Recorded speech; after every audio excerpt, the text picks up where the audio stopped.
tua ko tamai alo na mani ma on tamai dei ki koi ka pa dia ho ki mama ta pure ke le a ke pare ka pa ke ki ne sino e ke tia sione hala ko o la na we ne hanga o ta na ki mai ki ta dolu pe pa mi oi siasi ma hei mai kai kaunga mea i he whakawhamiri kamata e pōkoe. Tā pāpu ki a hawhai whikau maalot.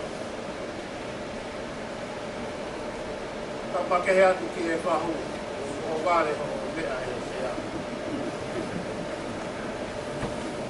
Tā pātu papiwau ngā ue o hātau whanua. Ka watu ki he CSC, aloko. Ka watu he urungotua, ui tau ka moe whanau. Ka make he sola moe pūrangi, o ka ua lolo he whareni. Ko e kamata ana, o e whakawhamiri. Ia mosione, ka whahala po ou, ka unga ue. Kala ngata ia te kita whai ki tua, ana tā, ke kamata, ka whakawhamiri he pōri. Ko sione to mahara whaulau ngā ue na e kanau i he ahawanima e peleri, tā hiwa tolu waru. Atu i pere ahawanima e peleri, me hao e sekei. Lolo tongai, kaulahi a māmani hono waru. O hu mai si anari ki mamani. Na iri fia ia i koronga. Ia i loa pe ia ko si on me mafi me ko so te rau ngā ue. Tai wa walu e i pango pango. Uu da atu a si on e puke moi ai polo, moi tini. Toko tua si aspende kostonga i pango pango. Para noa maari. Na i ui e tamatani ui kona. Kalau seti malanga, tai la balu balu i pampa. Ere toki whakatawanga i hami kono hinoa o sione ka whahala po ou launa. Whaiaia e liwanga, liwkawa e mohui. O si hongo furu me he pitu, o e he fiafi, tua pure lulu, ka haono o novema. Aho ia mana ki he tonga katoa pe tahano tahataha. Tahano tahataha wak maamona e tupa anu mangofa. Tahano tahataha wana taha whikuna e whai tau whiri pare alea. Osi hango furu me he whiku. Tua pule lugu tahano tahataha.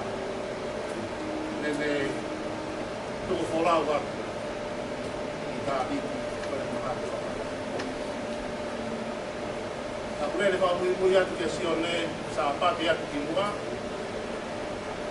Ma loku, talanoa, pe oangi i ki se liku. Koe lele wha mui atu, na i keike te aha se liki na koe lele atu pe moia. He tua kore lulu ta haono tahataha. Osi ai o noi pia. Pau lele atu pe ke whai pe ha ma loku.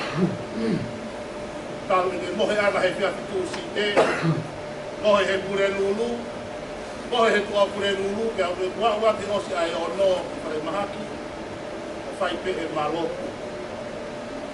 Osi pe koe ai lotu, a hake o sio mai ka ki mau tolu ka me mau. Kuna koe he fia, ka moa koe e ka tau whaka osi mai ia.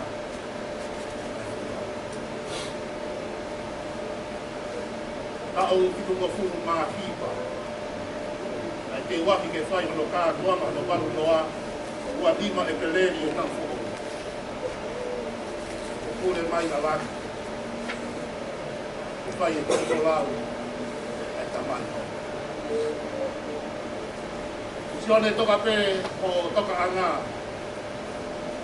Tai tau ke moau ke whakahau pe whatoni atu. Si au pito e tau. O koki wha walu pe e di fu wā mama o lah. koe fitu ki wā. O tuu pehe pōni, e whakakakato e whatongia e siasi, e whai ke whāmiri, a mai kai ngā ofa hāpai. Kore ke whai moha tau lotu, ki mua ki tau koko atu e whakawhāmiri e pōni. Mau whakawhetai atu e o tua, o omi ki mautoro ki he malu e whare koe. Hala hahanu, hala auta. Tō bea lo i mata, homo e mawai. Koe fitu hiwa ta ue e mau wheo. O whaia e maheni he whanua he siasi moe koro. Tō bea lo i mata, koe homo e puri. Tau mai au te lava rea mai. Au whakawheta i peho mau maa. Whakawheta.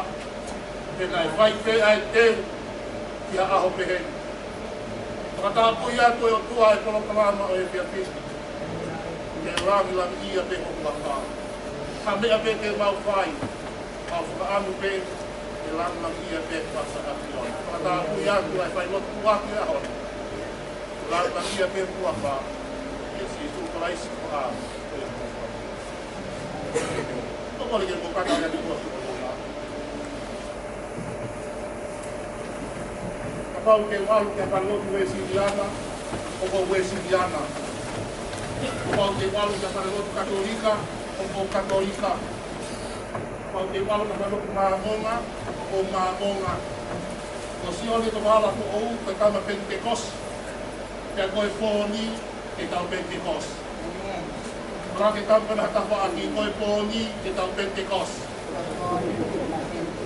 Tau hiwa me ni hiwa koe ni ke hiwa mo whakawhetai e koe o tua lelei. E tau hiki e whakawhetai.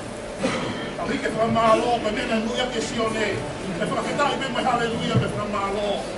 Whakalangangi i peho tau o tua ne koe mamahi e pōni. A tau awe piti o tua i me ia ma me langangi. Te hiwa mo whakawhetai e koe o tua lelei.